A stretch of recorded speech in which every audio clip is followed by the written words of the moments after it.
አስገራሚ የእንስሳት ልዩ ተፈጥሮ 2 1 የባህር ፈረስ ሲሆርስ ወንድ አባት በእንስሳት ዓለም ውስጥ ወንዱ የሚያረግዝበት ብቸኛው ዝርያ የባህር ፈረስ ነው።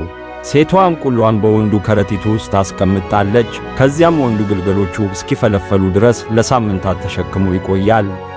2 የውሃ ፈረስ ሂፖፖታሙስ የፀሐይ መከላከያ የውሃ ፈረስ ቆዳው እንዳይደርቅና በፀሐይ እንዳይቃጠል የራሱን ሳንስክሪን ያመነጫል።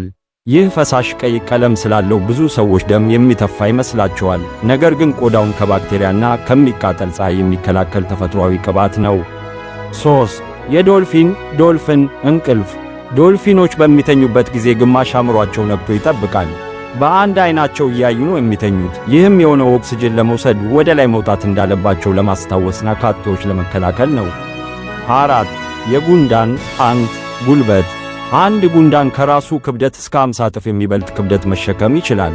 ይህ ማለት አንድ ሰው አንድን ትልቅ አውቶቡስ እንደመሸከም ይቆጠራል። 5 የፍላሚንጎ ቀለም ፍላሚንጎዎች ሲወለዱ ቀለማቸው ግራጫ ነው። ሮዝ ቀለም የሚሆኑት በሚመገቡት ምግብ እንደ ሽሪምፕና አልጌ ውስጥ በሚገኝ ካሮቲኖይድ የተባለ ንጥረ ነገር ምክንያት ነው። ምግባቸውን ካቆሙ ቀለማቸው ወደ ነጭነት ይመለሳል።